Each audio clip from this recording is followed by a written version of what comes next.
Bienvenue à tous à cette webconférence organisée par AgroBioGironde et DA Conseil. Voilà l'objet de cette petite conférence d'aujourd'hui, ça va être de faire quelques rappels et techniques et réglementaires pour bien commencer la saison. Je vais laisser la parole à Sophie et Karine de DA Conseil.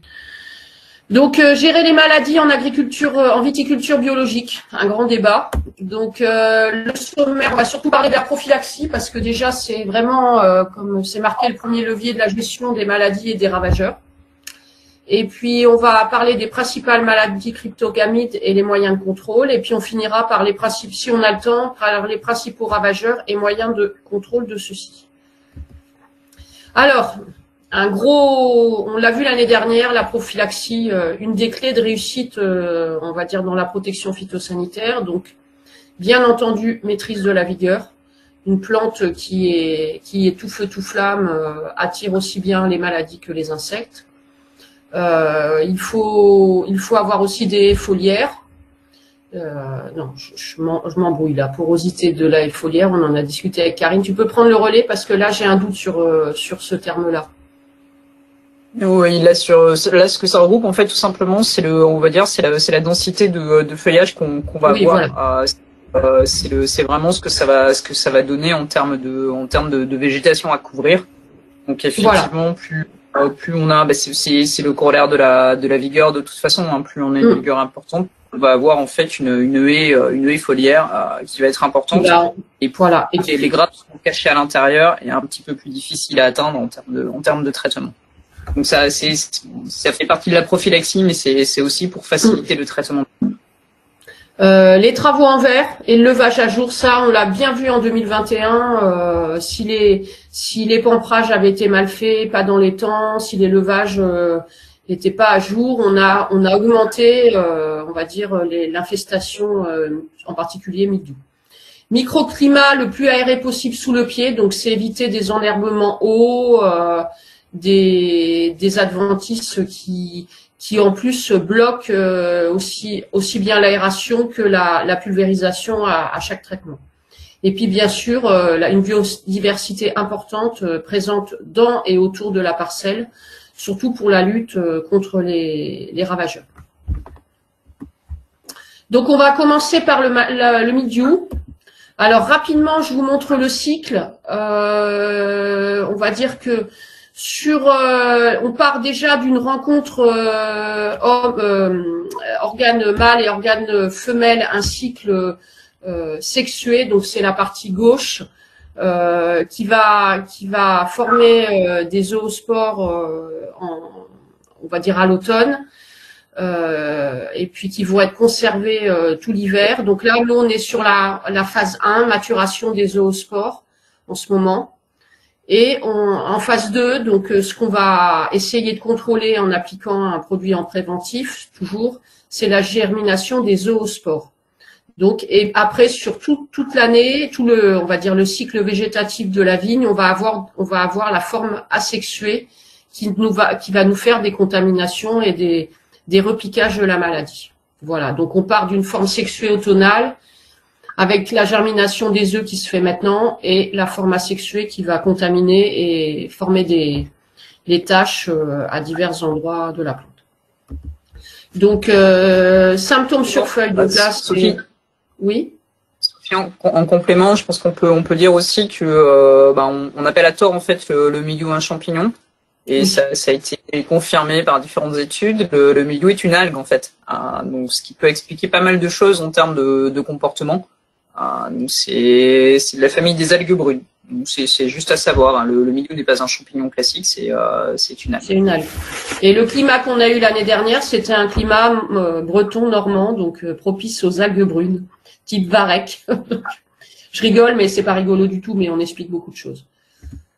Le mildiou, donc différents symptômes. Donc première image sur votre gauche, donc on est sur la forme tache d'huile. Donc là c'est la première apparition. On est sur les premières heures d'apparition le spore a germé dans un stomate et on a cette décoloration un peu jaune. Après, là, on retourne la feuille. Là, on est sur quelque chose qui est déjà un peu plus vieux. Donc, on a le mildiou attaque toujours la face inférieure. Il pénètre les stomates. Donc, on a une formation de mycélium sur la face inférieure. On a un centre de diapositive où on a une tache qui est un peu plus ancienne et en fait, on a un mildiou mosaïque qui s'installe en périphérie, qui se promène.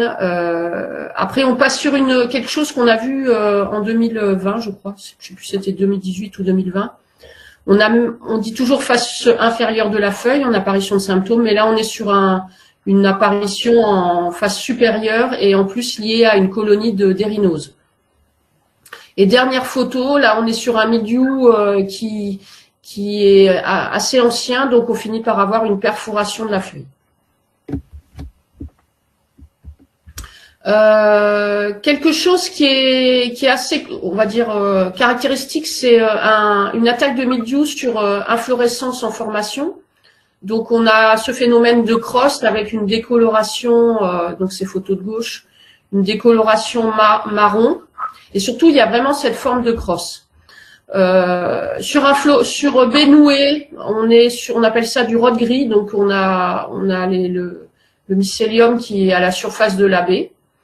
Quelque chose qu'on voit malheureusement de plus en plus fréquemment en position centrale, la photo, c'est sur rameau. Donc là, on a le rameau qui devient marron et surtout qui est très cassant. Donc ça pose des gros problèmes au levage. On a une vrille, ça on le voit aussi de plus en plus, c'est la vrille rougie. Et souvent même, on a aussi formation de spores, de mycélium à sa surface. Donc là, aujourd'hui, le mildiou, il est très corrosif. Hein, il s'attaque aussi bien sur les inflorescences, sur les rameaux, sur les vrilles. Et là, on a une forme un peu, donc le rod brun, on appelle ça. Ils nous disent que le mildiou est pas systémique, mais moi, j'ai vraiment des doutes. Parce que là, on voit, il est vraiment à l'intérieur de la baie, il se promène et on a un effondrement, un peu un coup de pouce sur une baie en formation. Alors, juste un mot là-dessus, tous les cépages ne sont pas égaux à ce sujet. On sait très bien que quand sur le merlot, par exemple, là, ça progresse assez rapidement dans la grappe. Sur les cabernets sauvignon, par exemple, il a plus tendance à cloisonner et c'est un peu plus compliqué pour lui de progresser. Mais le merlot, une fois qu'une grappe est atteinte, en général, si c'est tôt, on sait qu'elle est condamnée à quasiment 1%. Hein. C'est seulement la véraison, je veux dire, c'est la véraison qui va arrêter la propagation du mildiou dans la grappe. Et là, d'ailleurs, je pense que la plupart des photos qu'on voit, on est sur cépage merlot. Donc, les facteurs favorisants, tous les cépages sont sensibles, mais on a une sensibilité plus marquée sur le merlot, sur les blancs, sur le merlot, et les blancs et les cabernets francs sont moins sensibles. En mode de conduite, un palissage bas, donc un pied qui est plutôt près du sol, les pores retombants, le clone 181 d'ailleurs en merlot, et les entassements du feuillage. Donc le port bas, ça s'explique parce que les spores vivent sur le sol, ils passent l'hiver au sol, donc ça a tendance à remonter par effet splash. Les pores retombants, donc les rameaux sont au sol, on peut pas les traiter. Donc c'est un problème. Si on lève un peu tard, on remonte en fait un rameau qui peut être contaminé déjà et qui sera contaminant pour le reste du feuillage. Et les entassements du feuillage, c'est un problème de pénétration aussi du produit et puis de la ventilation, de la ventilation et éviter qu'il y ait l'installation de la maladie. Et donc technique culturale, en favorisant l'humidité et la vigueur, on favorise aussi une appétence au mildiou vis-à-vis de la plante. Donc il faut supprimer les mouillères, avoir une parcelle qui est pas forcément une vigueur ou une jeune plante qui est pas trop vigoureuse. Bon, c'est bien d'avoir de la vigueur, mais l'exubérance fait aussi le défaut au niveau du mildiou. L'appétence au mildiou. Rapidement, en culture biologique, en agriculture biologique, pour lutter contre le mildiou, on n'a que le cuivre. on a 3 formes de cuivre. Donc, on a la forme sous la forme hydroxyde, sulfate et oxyde cuivreux. Là, c'est ce qu'on va vous présenter aujourd'hui. Il y a encore d'autres cuivres, mais je vais pas m'appesantir dessus. Donc, bon, ce tableau-là sera à votre disposition. Moi, je ferai des petits bémols sur un peu plus lessivable sur l'hydroxyde sulfate. Très bon rapport efficacité lessivage, peu phytotoxique. Alors, il y a marqué que les deux là sont peu phytotoxiques. Actuellement, je vais tout de suite dire, ils peuvent être phytotoxiques quand on fait une application à des températures inférieures à 12 degrés. On peut avoir des phytotoxicités, des petits points noirs qui se forment partout sur les rameaux, les feuilles, les grappes. Donc, dans leur utilisation, ils sont assez polyvalents en début de saison, on va dire. Après, on a un petit bémol sur l'oxyde cuivreux qu'il faut plutôt déconseiller au moment de la fleur. Voilà. Et puis après, l'hydroxyde se dégage, on va dire, l'ion Cu2+ se dégage facilement vis-à-vis des rosées. Donc, même si on n'a pas de pluie, il peut être mis en solution, se dégager. Donc, ça peut être intéressant quand on a des temps un peu brumeux comme ce matin. Les sulfates de cuivre, c'est pour tout temps, on va dire. Ça se dégage moins quand il y a de la rosée. Et l'oxyde cuivreux, il faut vraiment des orages, on va dire des pluies battantes pour que le Cu2+ se dégage. Oui, justement, pour en revenir à l'oxyde cuivreux, parce qu'il y a quand même un débat à ce sujet-là. Moi, j'ai quand même de moins en moins de gens qui l'utilisent, de moins en moins d'adhérents. En fait, au final, au niveau des pulvérisateurs, c'est quand même assez compliqué à gérer. Ça les salit bien, c'est difficile à nettoyer. Ça s'active quand même relativement tard. On parle de 15-20 mm, quand même de précipitation pour l'activer. Et au niveau de l'efficacité, on commence un peu à se poser des questions. Donc, il y a quand même pas mal de monde qui l'utilise de moins en moins, au profit plutôt d'un sulfate de cuivre qui est quand même un peu tout terrain, on va dire. Voilà, c'est ça. Et surtout, l'oxyde cuivreux, nous, on le fait vraiment pas utiliser, on le fait 100 grammes, 100 grammes. 150 grammes, mais pas plus, quoi. On est vraiment, c'est un complément d'un sulfate ou d'un hydroxyde ou les trois à la fois. Oui. Voilà, l'oxyde cuivreux est jamais utilisé seul.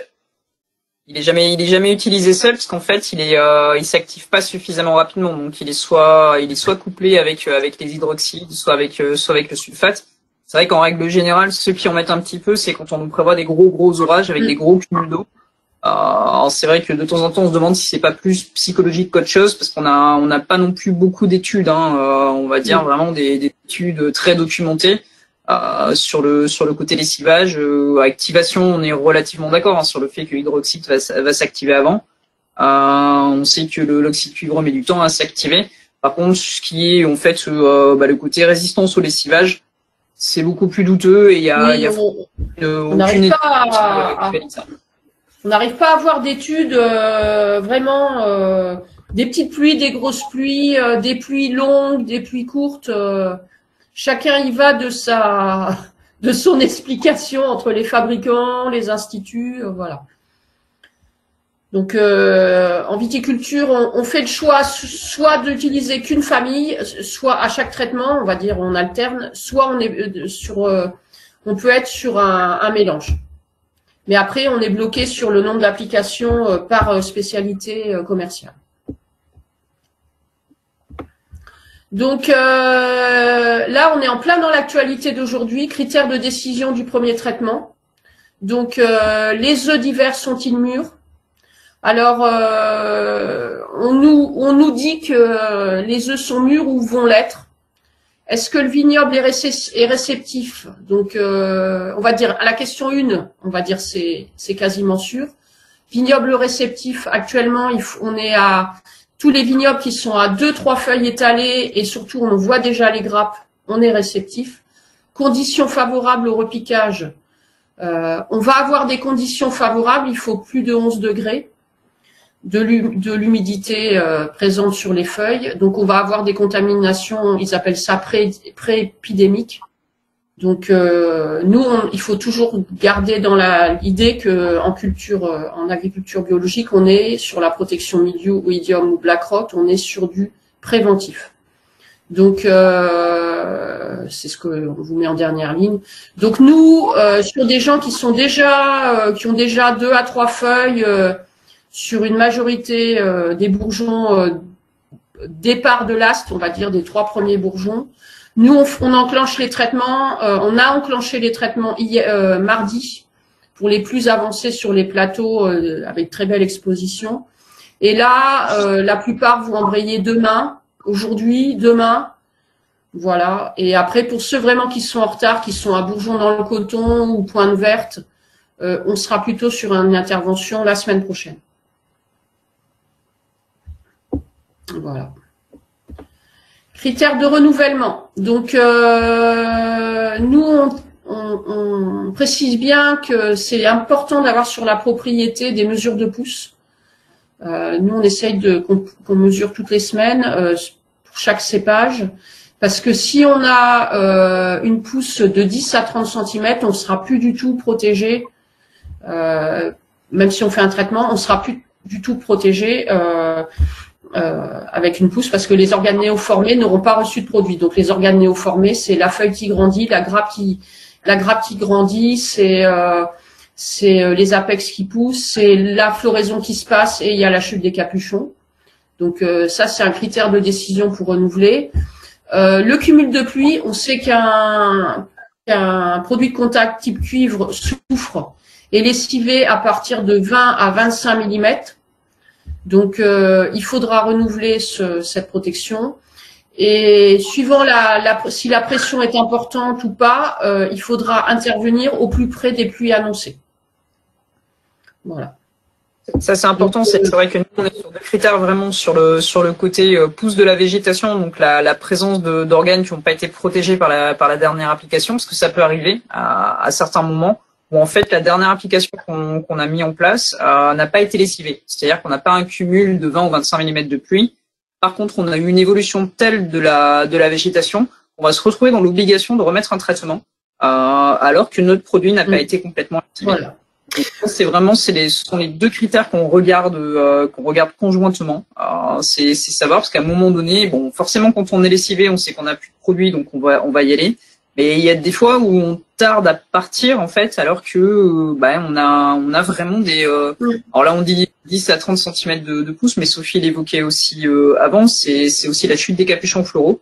La floraison, c'est un moment clé, dans le sens où ce qui a reçu la protection, ce qui a reçu le produit, c'est le capuchon floral. Quand le capuchon floral saute, la jeune baie qui est en formation en dessous n'a jamais reçu de produit et en tout cas sûrement pas reçu la dernière application. Ce qui veut dire que au fur et à mesure de la chute des capuchons floraux, on découvre systématiquement des nouveaux organes qui sont pas protégés. Donc c'est un moment crucial, le moment de la floraison.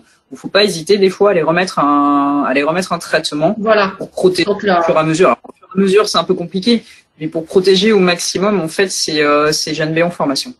Quand on a une floraison qui s'éternise, des fois on renouvelle 2 fois au moment de la fleur.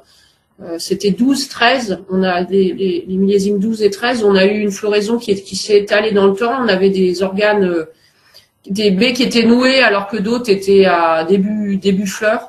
Donc à l'époque, on avait fait traiter plusieurs fois au moment de la fleur pour couvrir un maximum d'organes qui se modifiaient pendant la fleur. Donc être présent dans ces vignes pour aller voir la pousse, ça c'est important, moi 1 fois par semaine, et être présent au moment de la fleur pour dire quelles sont les parcelles qui sont où il y a une majorité de capuchons sautés, où je peux renouveler ma protection même si j'ai pas eu de pluie. Voilà. En plus, on sait que c'est le moment le plus critique pour le mildiou, c'est la floraison. Alors je suis totalement d'accord avec vous et j'ai vu quand même pas mal d'échecs de protection l'année dernière à cause d'une pousse qui n'a pas été prise en compte. Alors c'est sûr que quand on fait un traitement le lundi, qu'on met 300-350 grammes de cuivre et qu'il y a une pluie prévue le vendredi et qui n'a pas été détectée, on se pose toujours la question. Et surtout, je pense que c'est aussi des réflexes de conventionnels qui se disent Oui. voilà, mais j'ai traité, mais il faut pas oublier que ce n'est ni systémique ni pénétrant et que ce qui n'a pas été couvert, ce n'est pas protégé. Donc vraiment, c'est hyper important de penser à la pousse, quoi.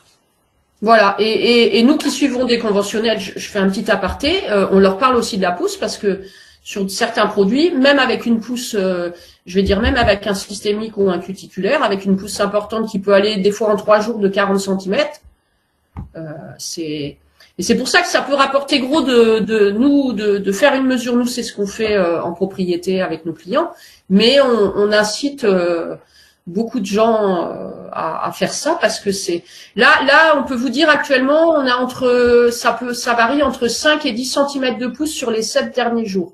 Ce qu'on a pris là et les bourgeons ont jusqu'à entre bourgeons dans le coton ou pointe verte qu'on avait la semaine dernière, ça a jusqu'à tripler en taille.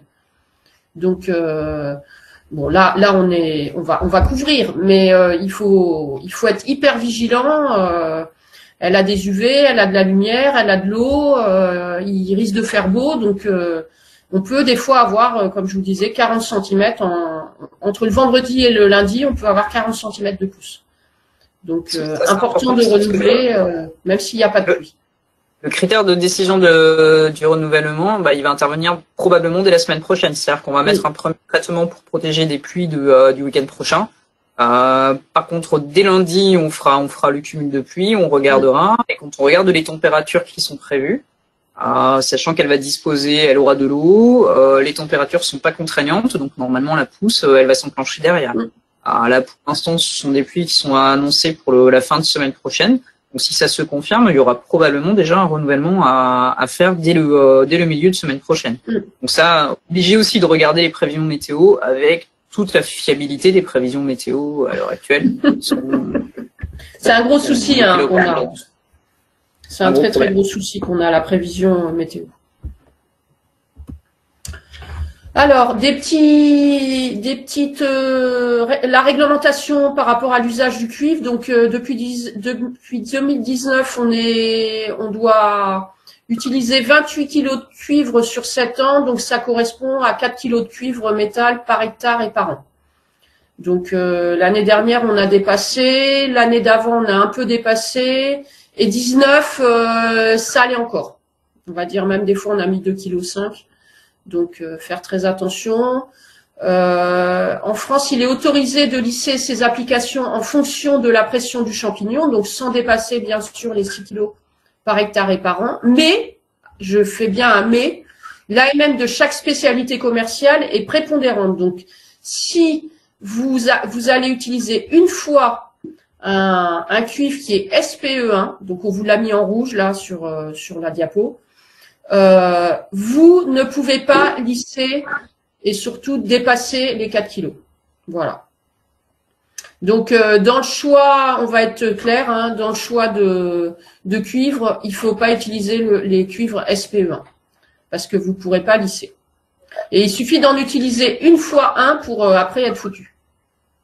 Et une petite chose qui est aussi importante à savoir, c'est que un cuivre, un engrais foliaire donc ou une préparation peu préoccupante contenant du cuivre qui est norme NFU, on comptabilise les kilos de cuivre, on va dire le grammage de cuivre dans le total.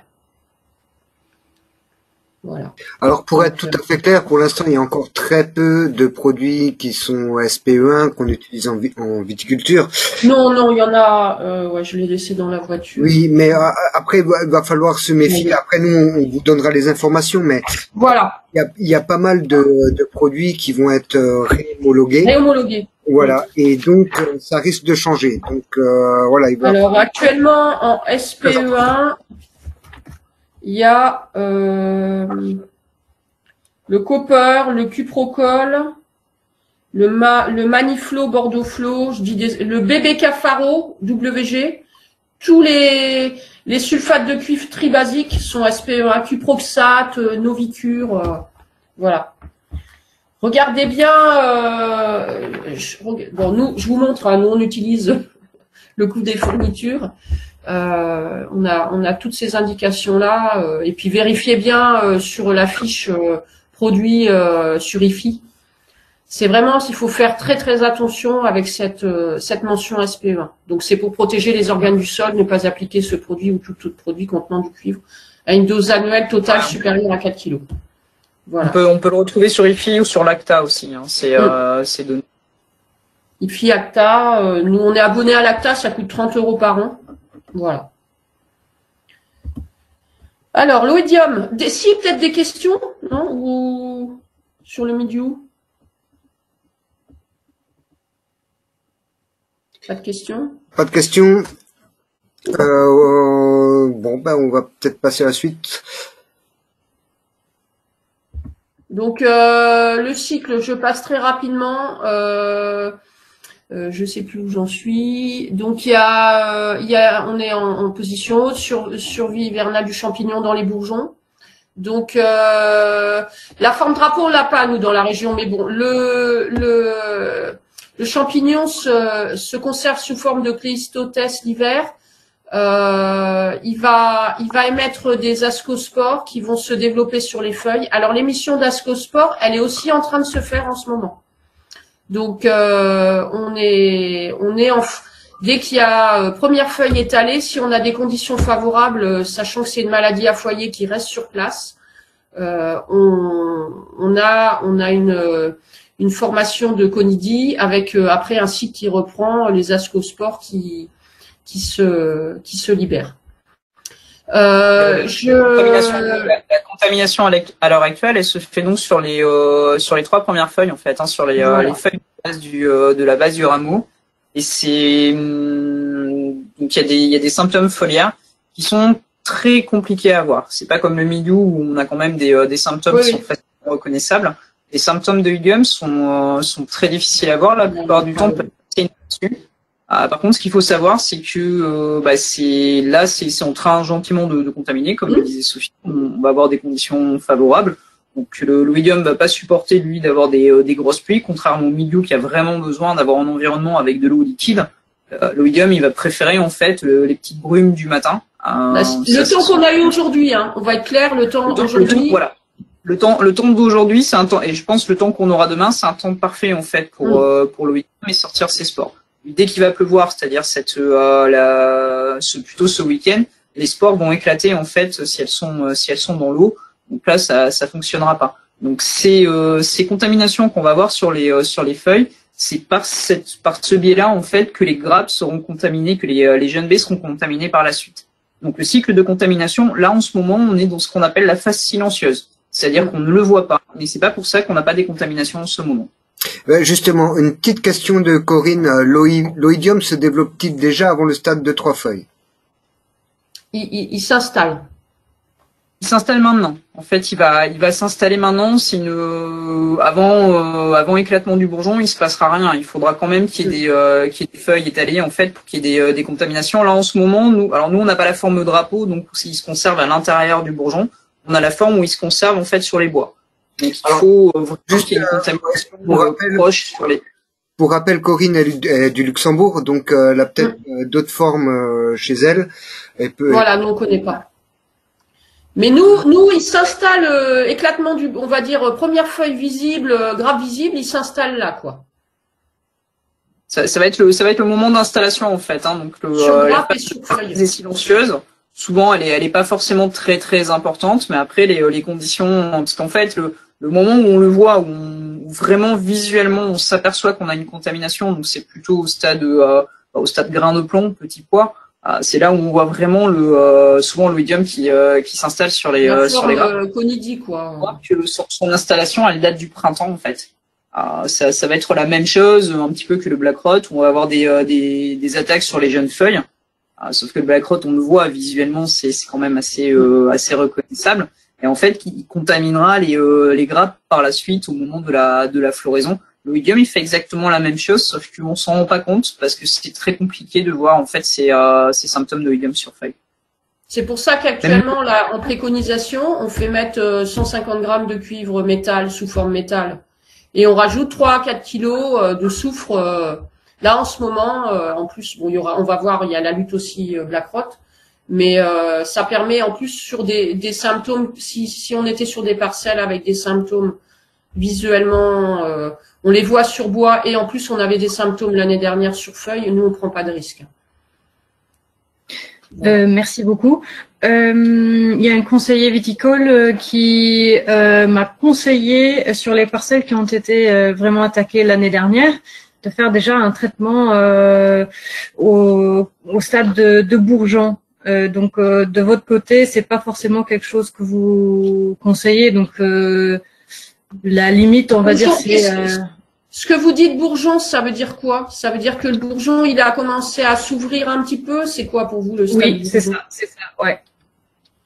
Alors, après, sur des parcelles très infectées, on peut peut-être commencer sur un stade en fait comme l'excoriose, c'est-à-dire éclatement du bourgeon, première feuille étalée. Voilà. Effectivement, c'est nous on intervient, mais vraiment il faut avoir eu des soucis l'année d'avant.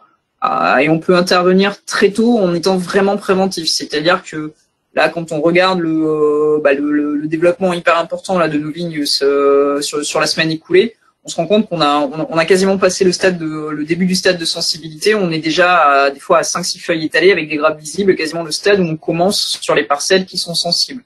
Mais c'est vrai que quand on a eu des contaminations, plus on commence tôt. Alors bourgeon d'hiver, c'est pas la peine, mais effectivement dès que le bourgeon commence à bien s'ouvrir et qu'on a quasiment une feuille étalée, on peut effectivement commencer la protection à base de soufre à ce moment-là pour être vraiment sûr d'avoir zéro contamination en fait sur l'oïdium. Et renouveler et pas laisser 14 jours sans soufre ou 15 jours sans soufre. Renouveler max à 10 jours quoi. Si les conditions sont favorables, que le soufre, contrairement au cuivre, en fait, il va être dégradé. Le cuivre, en fait, c'est ce qu'on lui reproche aussi, c'est que lui, il n'est pas dégradé. Donc, tant qu'il n'est pas lessivé par la pluie, en fait, il est présent sur la végétation et est capable de s'activer. Le soufre, en fait, en fonction des conditions, de l'ensoleillement, il va durer 8 à 10 jours. C'est-à-dire qu'au bout de 8 à 10 jours, on n'a plus de protection. Donc, quoi qu'il arrive, même si on n'est pas lessivé, alors bien sûr, si on est lessivé, on est obligé d'y repartir aussi. Mais si on n'est pas lessivé, on est obligé tous les 8, notamment quand on est plutôt dans des conditions favorables à l'oïdium, on est obligé d'aller remettre une protection à base de soufre pour s'assurer effectivement de pas avoir de soucis. Donc ça c'est important parce que souvent c'est le mildiou qui a tendance un petit peu à guider le renouvellement de la protection. Quand on a eu de l'oïdium l'année d'avant, il faut que ce soit vraiment le renouvellement de la protection en soufre. Très régulier. Surtout si vous êtes en climat continental, je sais pas à Luxembourg, mais on peut avoir des périodes sans pluie avec un temps venté, beau temps. 8-10 jours, on renouvelle le soufre. Et je pense que votre conseiller aussi au moment de la floraison de prévoir un poudrage en soufre. Ce qui est aussi une bonne chose. Non, mais je vais le noter quand même. Ouais. Non. Tu es équipée, Corinne, avec une poudreuse? Non, pas du tout. Bon. Après. Voir des fois dans les cumins où il y a on peut louer le matériel en fait, parce que avoir une poudreuse des fois c'est pas. Non, plusieurs années, des fois on n'a pas les bonnes conditions. Quand on a été très embêté par l'oïdium, franchement un poudrage à la fleur c'est une bonne solution l'année suivante. On a les bonnes conditions pour le faire. Hein, là il faut qu'on ait les bonnes conditions, pas suffisamment chaud mais pas trop chaud pour pas brûler, pas de pluie, le traitement. Pas de rosée. Pas trop de rosée. Donc, ça supporte un petit peu de rosée, mais pas trop de rosée. Bon, après, d'ici le mois de juin, on aura peut-être un climat sympa. Donc, au niveau des cépages sensibles, on a le Cabernet Franc, le Cabernet Sauvignon, Merlot, Muscadel, Sauvignon, 3 points de suspension. Hein. C'est une maladie à foyer, c'est-à-dire que quand on en a un endroit, elle va pas forcément se déplacer, mais elle va rester là, donc il faut vraiment tous les ans être vigilant. Sur des fertilisations azotées excessives, on peut avoir une appétence à l'oïdium. La réceptivité des organes, donc c'est ce qu'on vient de dire, éclatement du bourgeon, première feuille étalée, et puis on a un crescendo jusqu'à la floraison, où là on peut avoir attaque à la fleur. Donc le problème, c'est que ça engendre une perte partielle, voire totale de la récolte. Et surtout sur la fin, en fait, quand l'oïdium prend une baie, contamine une baie, il la bloque dans son développement, donc elle restera à la taille où elle a été attaquée. Donc la baie a envie de grossir, elle s'éclate, et donc ça peut être des portes d'entrée pour le botrytis. Et puis surtout, ça donne, il y a énormément d'impact sur la qualité des vins. Donc dès que vous avez de l'oïdium, prévenez vos œnologues. On a des mous plus acides, on a une baisse de teneur en sucre, on a des pertes aromatiques et on a des goûts de champignons. Conservation hivernale sur bois. Donc ça, c'est une photo que Karine a fait sur une propriété où il y avait une grosse infestation l'année dernière, où il y a ça devait être il y a 2 ans. C'est une photo de 2021. Donc on a une sorte de marquage un peu toile d'araignée marron à la surface. Il n'y a pas d'épaisseur, mais vraiment on voit bien ces couleurs chocolat là, ça n'a rien à voir avec un bois qui est normalement plus clair. Donc là, c'est une attaque, un symptôme d'attaque sur bois l'année N-1. Donc début de symptômes sur d'oïdium sur feuille. Donc là, on a la première photo, c'est sur la périphérie aussi de la feuille. Donc on a une décoloration avec un léger duvet, mais bon, des fois on n'a même pas de duvet. L'oïdium attaque souvent la face supérieure de la feuille, contrairement au milieu. Ça peut être confondable aussi avec de l'alternaria. Voilà. Ou des taches de rousseur, moi j'appelle ça des taches pas de rousseur, mais des taches, il y a une décoloration blanche. Voilà, c'est pas toujours évident à reconnaître voilà. À ce moment-là. Oui. En tout début de saison, des fois après on met à incuber, ça se pourrule un peu, donc on se rend bien compte que c'est ça. La deuxième photo, on voit bien ce duvet. Là, l'attaque, c'est déjà c'est pas le tout début de saison, c'est un petit peu plus tard dans la saison et sur une parcelle avec un précédent oïdium et où il y avait le marquage sur bois comme ça. Donc on va dire que voilà, si on sait déjà qu'on a eu des ennuis oïdium sur la propriété, si on a vu les bois marqués, forcément quand on voit ce style de tache, on a plutôt tendance à penser à l'oïdium, mais c'est vrai que franchement, c'est pas facile à reconnaître, parce que le duvet, quand il est là encore, ça va. Vraiment le feutrage, le champignon, les spores de champignons qui sortent, ça peut nous donner une bonne indication de ce que c'est. Là, on confondra pas avec de l'alternaria ou des fois du botrytis sur le feutrage. Mais il y a pas moyen quand c'est vraiment une tâche qui a un niveau précoce. Franchement, il faut regarder. Alors, il faut faire ça. Alors, l'INRA, quand il nous donnait des conseils, oui, il faut regarder au soleil levant. Déjà, faut qu'il y ait du soleil, quoi. Faut que ce soit au soleil levant quand on y va et qu'on regarde en contre-plongée la feuille. Ok. Donc, en fait, c'est pas facile à reconnaître. Donc, c'est pour ça souvent qu'il passe inaperçu sur le début de campagne. À contrario des photos de droite, tout ça, c'est une fin de campagne avec un joli oïdium sur qui tapisse toute la végétation. C'est forcément plus facile à voir. Et surtout, il y a l'odeur. L'oïdium sent mauvais. Il y a une odeur caractéristique. Moi, je sais que même passer dans la parcelle, ça prend le nez, quoi. Voilà, une odeur de réduit un peu. Sur grappe, donc là, on a un stade petit pois, grain de pois. Donc on a un léger voile blanc. Comme je vous ai expliqué, là, on est à un stade déjà quasiment fermeture de la grappe.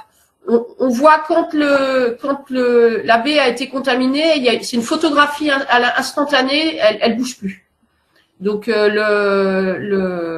le duvet est blanc et en vieillissant, il va devenir gris. Et sur la dernière photo, on est au stade véraison, donc on voit qu'il y a les baies qui ont été contaminées, elles n'ont plus évolué, donc elles n'ont pas véré.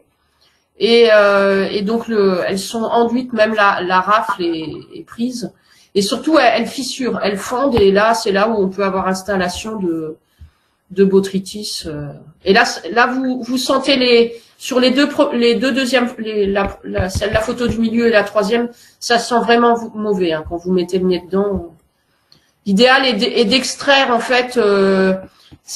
Nous, on conseille de faire tomber les grappes et de les sortir de la parcelle, parce que là, on entretient la maladie tous les ans et que ça parte pas forcément à la vinification. Donc, la stratégie de lutte, déjà, on considère si on a eu des symptômes l'année d'avant. Donc, ce qu'on expliquait avant, si on a eu des symptômes N-1, ben, on commence à pointe verte. Et d'office, à pointe verte, on va dire pointe verte, grappe séparée. Là, on commence la protection.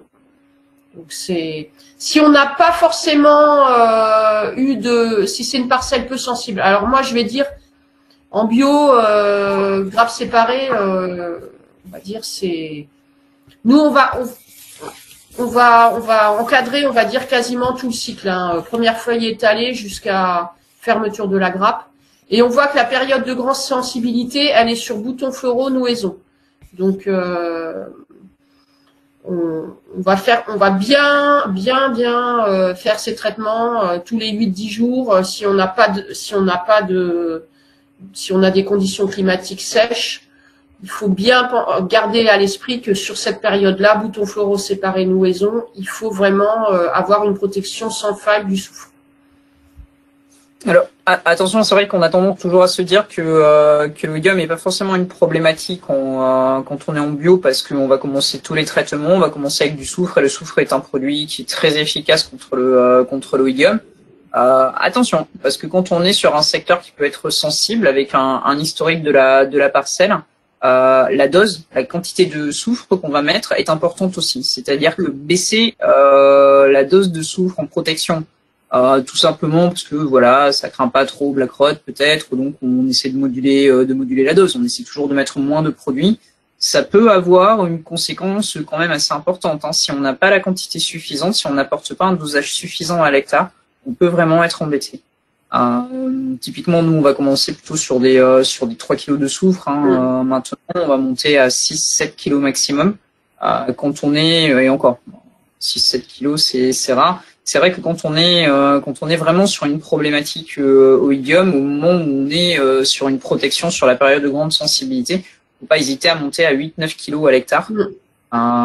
C'est ça aussi, c'est important aussi. La dose est importante aussi en termes de protection. Le produit compte, mais la dose de produit qu'on met, oui, on peut moduler la dose et être sur des doses qui sont moins importantes sur des parcelles qui sont pas sensibles. Ou pas. Dès qu'on a une sensibilité de la parcelle, on s'amuse pas à baisser la dose.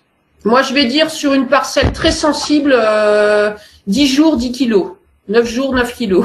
Je vais dire dans l'idée, voilà.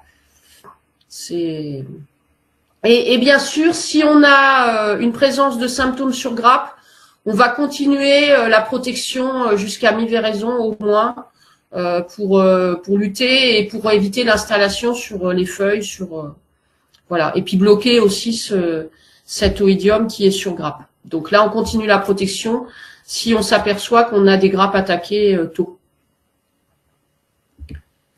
Le soufre. Donc, on n'a que le soufre pour lutter contre l'oïdium. Donc, c'est un produit de biocontrôle. On n'a pas... il faut bien vérifier l'AMM, mais il y a des soufres qui sont passés en AMM riverain, je crois. Mais vérifiez bien la ZNT riverain. Normalement, c'est un produit qui a ZNT 0 riverain. Donc, c'est un produit de biocontrôle. Pareil pour le calcul des IFT verts. On le rentre dedans. Juste une petite remarque. Effectivement, c'est un produit qui est assez, on va dire, peu problématique, mais il est quand même très irritant. Donc faites attention quand même à vos voisins et prévenez-les de votre passage, parce que ça peut un peu piquer les yeux, faire mal au nez, voilà. Donc même si c'est pas un produit cancérigène ou mutagène, reprotoxique, très irritant. Voilà, il est irritant, donc si vous voulez pas trop de problèmes avec vos voisins, prévenez-les quand même. Dans tous les cas, on conseille de prévenir par SMS, par mail, les voisins de votre intervention dans les parcelles. Ça fait partie des bonnes pratiques qui vont rapidement être demandées d'ailleurs par l'État. Il faut prévenir les voisins du passage du pulvérisateur. Donc ça, le soufre agit par vapeur en bloquant la respiration cellulaire et en inhibant la synthèse de l'acide nucléique. Donc, on reste toujours sur un produit qui est préventif, inhibition de la germination des conitives. Alors, curatif pour le soufre en poudrage et ça détruit le mycélium. Donc, mais bon, la curativité, elle va dire, elle a quand même ses limites, même en poudrage. La baie qui est contaminée, elle restera là. Donc, ce qu'on vous disait, c'est qu'il y a une rémanence de 10 à 12 jours. Moi, je mettrais même, 8-11 jours en dehors du lessivage. Donc, un lessivage qui se fait à 20-25 mm parce qu'il est dégradé par les UV. Il n'y a pas de résistance à ce produit-là, comme il n'y a pas de résistance liée au cuivre, parce que c'est un produit multisite, en jargon phyto. Donc on a un produit utilisable contre l'eau ignoble, on a le soufre qui est sur différentes formes, de nombreuses spécialités commerciales. On a aujourd'hui d'autres produits qui sont homologués, on a l'armicarbe, donc ça perturbe le pH et la chaîne osmotique des cellules. Et donc tous ces produits-là. Et il y a les huiles d'orange, l'huile essentielle d'orange, donc sous les noms Prévam, Limocide. Et tout ça, ça a une action sur les spores et le mycélium. Donc, toujours faire attention, là on revient sur du réglementaire, à l'AMM de chaque spécialité, parce qu'il faut essayer d'éviter l'usage de soufre avec des mentions SPU8, parce qu'on ne peut pas les utiliser en présence d'abeilles ou insectes pollinisateurs, c'est-à-dire soit pendant la période de floraison de la vigne, mais aussi période de floraison du couvert végétal au sol. Donc, le Prévam et le Limocide sont SPE8, donc on ne pourra pas les utiliser au moment de la floraison. Certains soufres sont aussi SPE8, je vais vous dire, je crois que j'ai... le cachemire Whisper, le citrociol renfré et SPE8, donc impossibilité de l'utiliser au moment de la fleur, sachant que on est quand même sur un stade très sensible à maladie. Et si votre couvert végétal au sol est en fleurs, il faut normalement le détruire, c'est-à-dire le mulcher, le tondre, l'enfouir, le retourner, voilà. Donc attention à tous ces produits qui ont la mention SPE8. Voilà, donc ça c'est des choses, je veux dire actuellement, mais on va mettre du soufre et les févroles sont en fleurs, donc voilà, avec des bourdons, des abeilles, donc c'est bien aussi là de commencer à penser à avoir un raisonnement sur les engrais verts et pas parce que s'il y a l'utilisation de Prévam ou de soufre SPE8, en théorie vous êtes, même en pratique, on peut vous mettre à défaut. Voilà. Le black rot, sujet d'actualité. Donc on a des je vais plus me retrouver le nom. Actuellement, on a des momies de grappes qui peuvent être présentes si ça a été mal à la taille et ça a été laissé. On peut avoir des pycnides aussi sur les bois, on peut en avoir sur le sol. Donc il suffit de température supérieure à 9 degrés et de pluie. Donc c'est ce qu'on a vécu ces derniers jours. Donc on peut avoir explosion on va dire ouverture du péritès avec éjection des ascospores qui vont se mettre sur la feuille et pénétrer la cuticule. Et le cycle se reforme et aller jusqu'à contaminer les grappes. Alors, voilà. Un petit point de vigilance parce que là, les conditions climatiques de ces derniers jours ont été particulièrement favorables. Voilà. Voilà, donc des températures à peine supérieures au UV, hein, mais des durées d'humectation très très importantes. Voilà, et là, ça, le BlackRot adore. Donc voilà, donc nous, ça a été aussi l'élément déclencheur des traitements qu'on a fait sur les zones précoces mardi et puis aujourd'hui et demain. C'est aussi être hyper vigilant sur le BlackRot, sachant qu'on a le BlackRot, on peut avoir des grosses incidences sur ce qu'on met, la destruction partielle ou totale de la récolte. Et puis pareil, une maladie à foyer qui reste sur place et qui va nous embêter tous les ans. Donc le cépage sensible sémillon, muscadelle, sauvignon, un peu moins sensible le cabernet sauvignon. Donc le climat, période pluvieuse au printemps, voilà. Donc ça, c'est exactement ce qu'on est en train de vivre en ce moment. Et donc réceptivité des organes, là du débourrement à début floraison. Donc nous là, on est au débourrement. Et puis sur grappe, toujours ce stade important, la floraison. Et il y a une petite variante avec le mildiou ou l'oïdium, c'est que jusqu'à mi-véraison, les grappes sont sensibles. Donc oïdium, c'est fermeture de la grappe, fin de sensibilité. Mildiou, on est à début véraison, et pas de chance, le BlackRot, c'est mi-véraison. Donc il faut qu'on ait cette couverture obligatoire cuivre soufre si on a vraiment des risques BlackRot jusqu'à des fois mi-véraison. Donc je tiens bien à le préciser, surtout quand on a des symptômes présents en début de saison et qui perdurent toute l'année. Donc on a un autre problème, c'est les impacts organoleptiques. Donc là on vous cite un exemple, sur 30% d'attaques sur merlot, on a l'intensité colorante qui dégringole à 39%, les anthocyanes pareil dégringolent à 30%, et puis les tanins, on a une diminution de l'ordre de 7,5 sur le taux de tanin. Donc une maladie aussi qui nous embête bien au chez. Donc on voit la forme sur bois. Donc Karine a fait un beau grossissement du bois. On voit les organes divers, donc ils sont là. Et puis au printemps, les sacs s'ouvrent, les petits sacs noirs s'ouvrent. Et là on a même une momie. On appelle ça les symptômes en coup de fusil. Donc on a la momie de l'année dernière qui est sur le bois de taille, sur l'ast qu'on a laissé, qui n'a pas été nettoyé. C'est pour ça nous, on insiste bien au niveau des formations taille d'enlever toutes ces momies, parce que là après les petits sacs noirs explosent et ils envoient toutes leurs spores sur les feuilles autour ou sur les grappes.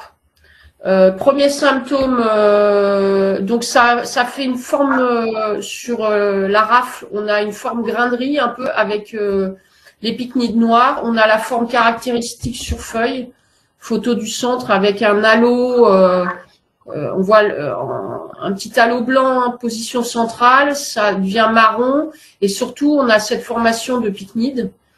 Là on a une première attaque sur grappe avec vraiment, ça c'est le tout début d'attaque, on a un point blanc, c'est couleur café au lait.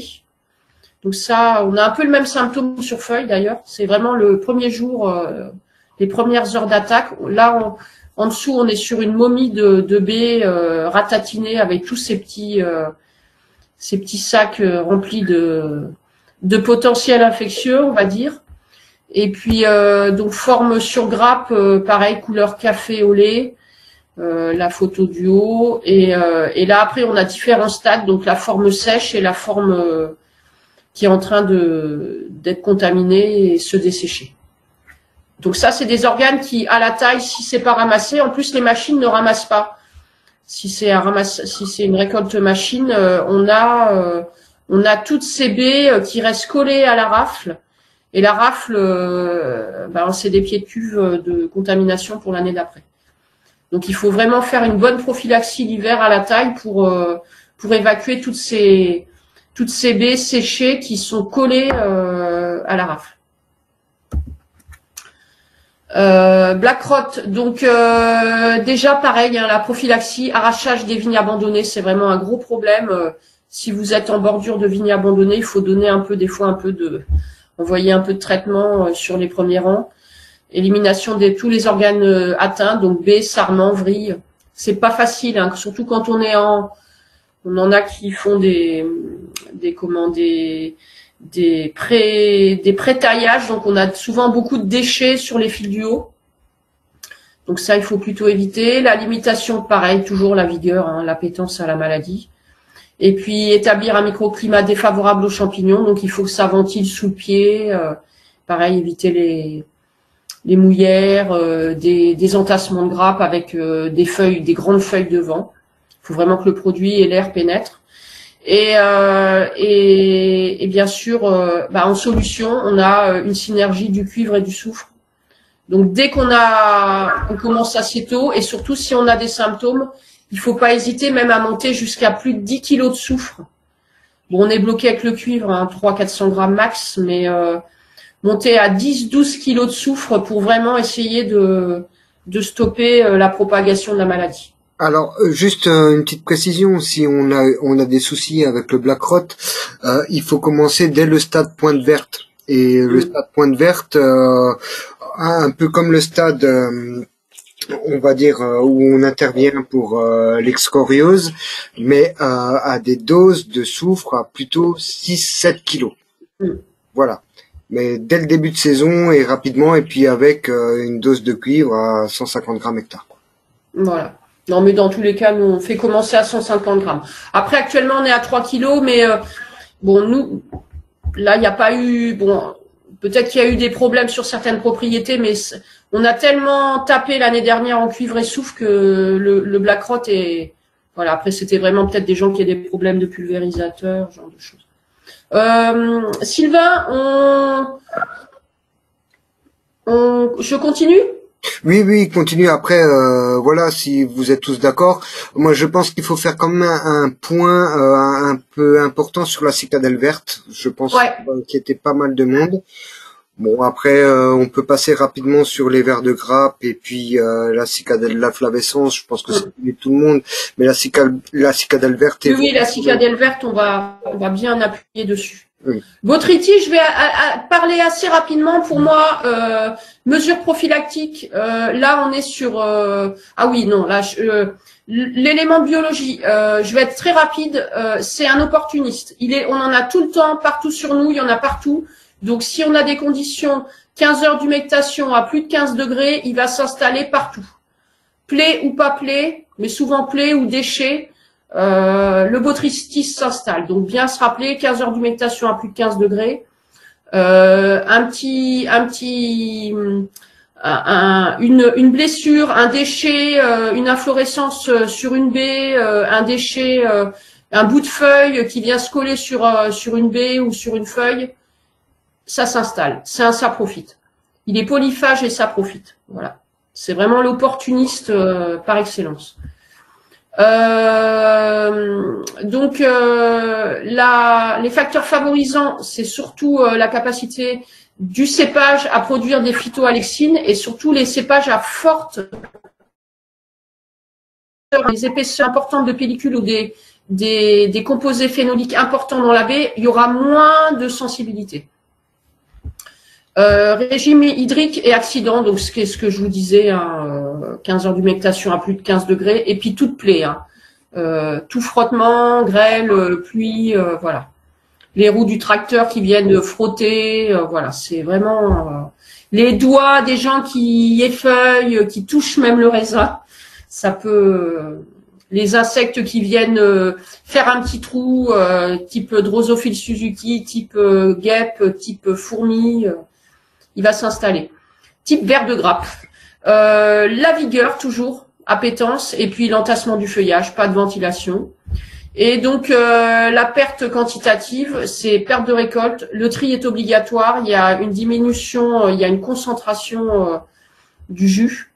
Et après, au chai, on a une diminution de l'acidité, on a des oxydations enzymatiques. Donc, je rentre pas. C'est lié à la présence de la case et diminution des précurseurs d'arômes, formation de glucane, gênant des opérations de clarification et de filtration des vins, et surtout on a des goûts, on appelle ça moisitéreux.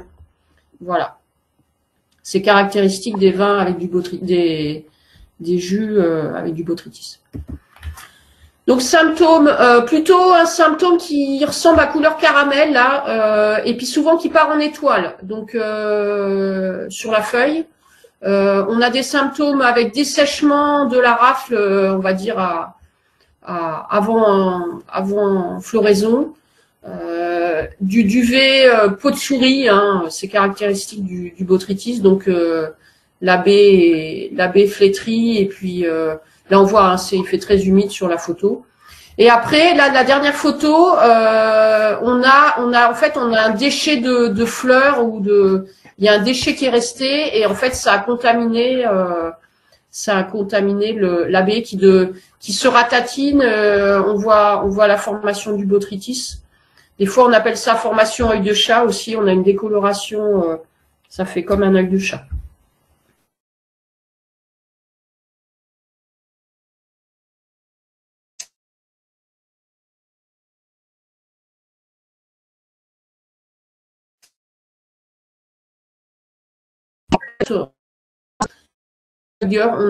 En choix de porte-greffe, éviter les défertilisations azotées trop importantes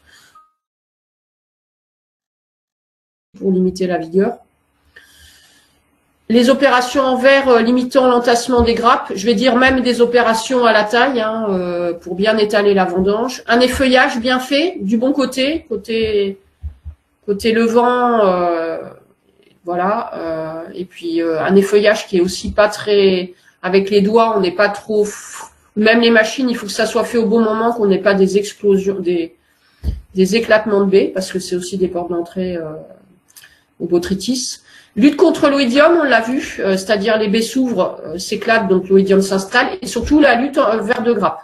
Donc ça, c'est important si vous avez un secteur à vers de grappe, c'est corrélé. Il faut plutôt éviter d'avoir des vers de grappe parce que c'est des portes d'entrée. Ils perforent la baie, même ils rentrent avec les spores de botrytis dans la baie et ça s'installe. Et puis éviter les cépages ou clones trop sensibles dans les zones humides. Voilà. Tordeuse de la grappe, je passe rapidement. À vous signaler qu'on commence à avoir un début de vol. Là, moi, ce matin, j'ai trouvé une à deux papillons qui s'agitaient, donc qui ont été piégés cette nuit. Donc ça a volé cette nuit sur le secteur de. Moi, j'avais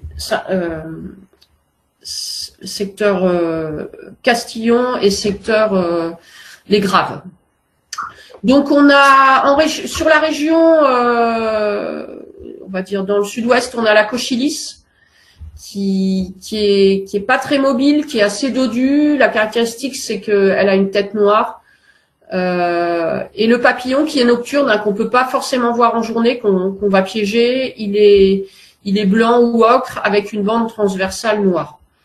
Et donc le démis, donc la cochylisse a 2 générations, alors que le démis a 3 plus, peut-être plus 4, on ne sait pas, 3-4 générations par an. Elle est très très mobile, elle a la tête claire. Et là, même quand on l'embête un peu, elle fait un fil de soie et elle se sauve. Donc là, c'est la photo, c'est début de fuite. Et le papillon, pareil, un papillon nocturne, un peu tigré. Voilà. Donc, les papillons ont passé l'hiver en forme de chrysalide. On a les adultes qui sont en train de sortir en ce moment sur la première génération, et dans 7 à 10 jours, il y aura des œufs. Et ça va durer 3 fois. Donc, je raconte des bêtises. Adultes, non. Je pense que tu peux passer de toute façon, Sophie. Ouais, allez, on va passer, c'est pas. Donc, première génération, normalement, la visibilité est assez faible. On a formation de glomérules au niveau des inflorescences et on peut avoir une perte directe qui peut être non négligeable, mais bon, c'est pas, on traite pas forcément en première génération. Mais ce qui est important, c'est la 2e et 3e génération. Donc là, il faut bien surveiller, si on met en place ces pièges, bien surveiller le début de vol, observer ces baies ou ces inflorescences pour voir les pontes. et faire le traitement adéquat. Et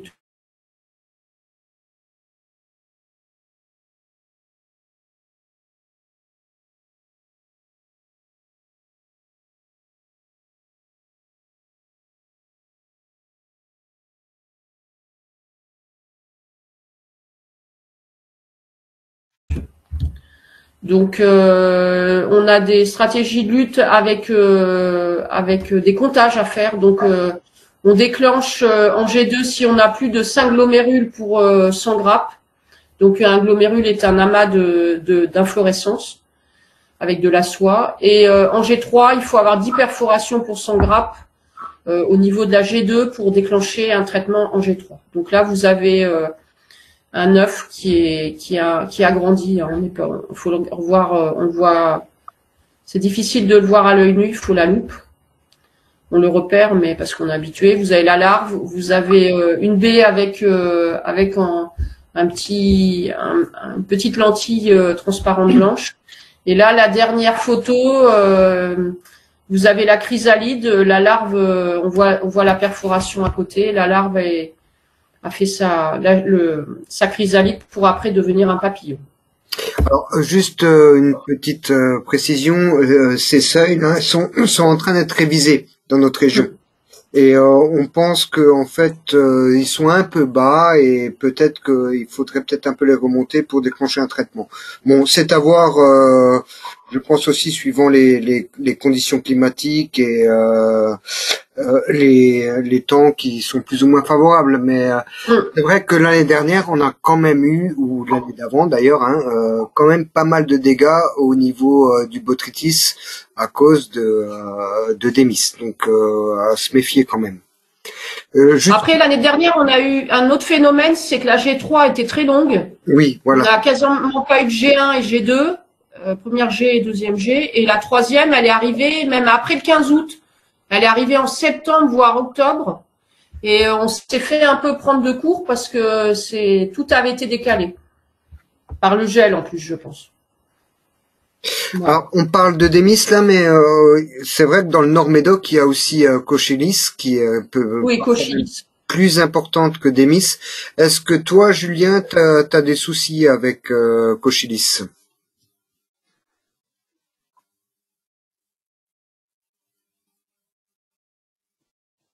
Bon, Julien nous entend peut-être pas.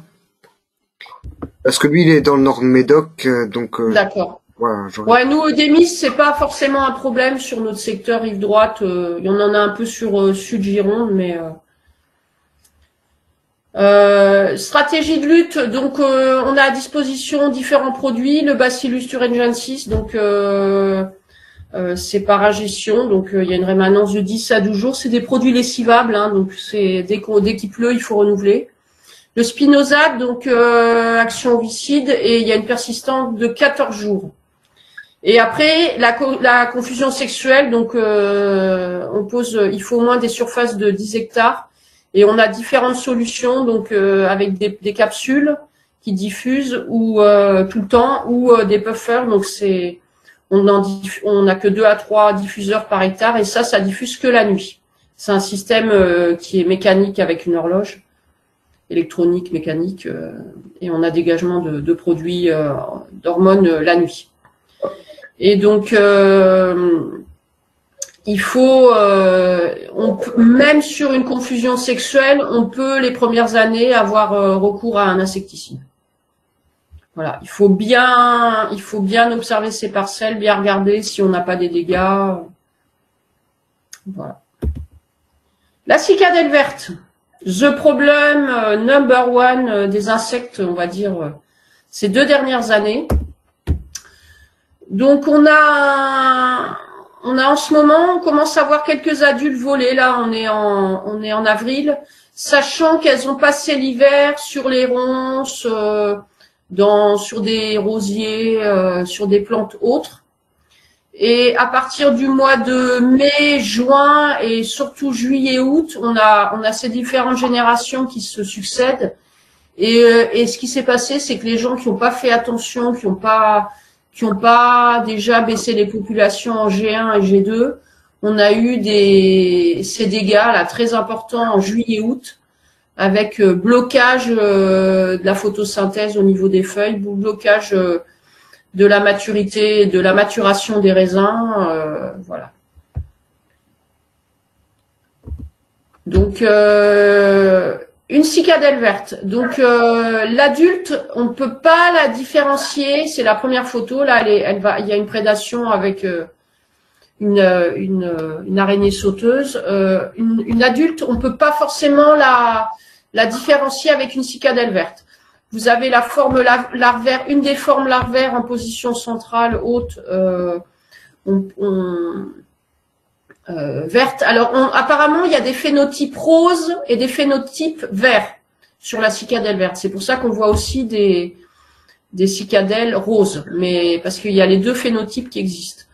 La cicadelle verte marche en crabe, alors que la cicadelle italienne marche droit, et elle est beaucoup plus rapide. Et elle a des grandes antennes. Ce sont des insectes piqueurs-suceurs, donc une cicadelle verte, non, il n'y a pas va absorber la sève des feuilles, on va dire et on va avoir une pixelisation de la feuille qui va changer de couleur, qui va devenir rouge, et on va avoir jusqu'à un dessèchement de l'extérieur du limbe. C'est pour ça qu'on appelle ça la cicadelle des grillures, alors que la cicadelle italienne, elle, qui est pour l'instant pas un ravageur, on va simplement avoir une petite ponctuation blanche à chaque fois qu'elle perce l'épiderme de la feuille. Donc on va avoir des petits points blancs partout. Voilà. Stratégie de lutte. Déjà, il faut aller voir, dans tous les cas, il faut aller voir ces parcelles et identifier les larves et rapidement, quand on a présence de stades larvaires petits, même stade L1 et 2, commencer déjà à mettre en place c'est ce qu'on s'aperçoit, cette lutte, surtout avec l'utilisation d'huile essentielle d'écorce d'orange douce, qui est SP8, donc je rappelle, on peut pas l'utiliser en présence d'abeilles. Cette solution-là d'huile essentielle, elle peut être que sur des stades larvaires petits. Donc sur des L1, L2, L3, c'est pas une super efficacité. Et on a une autre solution en agriculture biologique, c'est l'utilisation de kaolin calciné. Donc pour limiter la population, en fait, on évite l'installation on diminue l'appétence de la feuille. On blanchit le feuillage au fur et à mesure des traitements. Donc, il y a moins d'appétence à l'installation de la bestiole. Et moi, je pense que même le fait d'avoir cette pellicule de kaolin, ça doit un peu l'embêter sur le phénomène piqueur-suceur. Donc, on peut l'utiliser même à des niveaux faibles de population, et même c'est largement conseillé, dès qu'on a apparition de larves, de commencer à mettre, nous on préconise 2 à 5 kilos de produits à chaque traitement dès qu'on a apparition de larves, sachant que c'est un produit qui est assez corrosif au niveau des appareils. Nous on donne pas plus, hein, il est homologué à 20 kilos. Il faut garder l'agitation permanente, le mettre en dernier dans la cuve quand vraiment il y a du volume, et bien rincer tous les filtres. Ça a tendance à abîmer les pompes, et ça potentiellement ça peut casser des pompes, et ça peut aussi fissurer des électrovannes. Voilà. On n'a pas beaucoup d'autres solutions. On n'a même pas d'autres solutions en lutte biologique. Et on commence à avoir quasiment plus de solutions en lutte conventionnelle. On va finir par être obligé d'utiliser aussi ces produits-là. Ouais. La lutte, par contre, elle est sur la 2e génération. On n'intervient pas sur la première génération, ce qui n'est pas très développé. Donc on va commencer sur la 2e génération, parce qu'on a une autre problématique, c'est le nombre d'applications qu'on peut faire, notamment avec les spécialités à base de kaolin. Donc il faut faire attention à c'est vraiment s'y prendre au bon moment, donc relativement tôt, blanchir la végétation. Donc effectivement, il y a un phénomène d'appétence. La cicadelle verte, elle aime le vert. Donc plus les vignes sont vigoureuses et plus elles sont vertes et plus elle sera attirée. Donc effectivement, c'est quelque chose d'intéressant de blanchir la végétation. Après, sur une situation comme l'année dernière, il pleuvait tout le temps. Le kaolin, il est lessivé aussi, donc on était contré, on va dire, dans l'idée de blanchir la végétation, on était contré par le fait qu'on avait quand même systématiquement en fait des lessivages importants derrière, donc on n'arrivait pas à blanchir autant qu'on voudrait la végétation. Mais sinon, en règle générale, ça marche relativement bien cette solution. Par contre, effectivement, il ne faut pas attendre d'être à 50 ou 70 larves sur 100 feuilles. Parce que là, on peut rester, en fonction des cépages, on peut rester entre 20 et 30 larves pour 100 feuilles sans que ça pose problème. Et encore, on a une sensibilité aussi de certains cépages, notamment, moi, ce qui a beaucoup marqué l'année dernière, c'est le Malbec.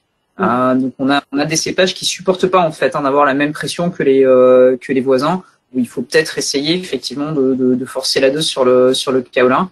L'huile essentielle d'orange douce, c'est quelque chose qui fonctionne bien, mais c'est pareil, dans le mode de fonctionnement, il faut que ce soit un produit qu'on va positionner et qu'on ait 2 jours de beau temps derrière, de préférence avec un petit peu de chaleur. Et c'est ça, en fait, qui va activer, qui va permettre de limiter les populations. Et ça agit vraiment sur les plus jeunes larves. Voilà. Comme les plus jeunes, déjà, celles qui vont rester le plus longtemps sur la feuille, ça nous intéresse aussi de les sortir. Donc L1, L2, au-delà en fait de la deuxième forme larvaire, je pense que l'huile essentielle agit pas forcément. Mais quand on a eu des grosses infestations l'année d'avant, coupler le kaolin avec l'huile essentielle d'orange douce, c'est quand même pas mal. Après, ce qui est revenu aussi sur la cicadelle verte, c'est le fait que le climat avait été très favorable. On a eu en 2020 et 2021 des années très très marquées cicadelle verte, et notamment sur des problèmes d'humidité et de douceur en fait. Donc c'est ce qui peut poser problème, notamment des conditions de conservation hivernale. Comme on a eu un hiver plus sec et plus froid.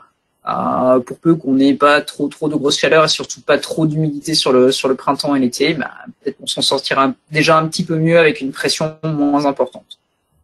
Mais il n'empêche qu'il faut quand même coupler à la fois l'utilisation du kaolin calciné et de l'huile essentielle quand on est vraiment embêté.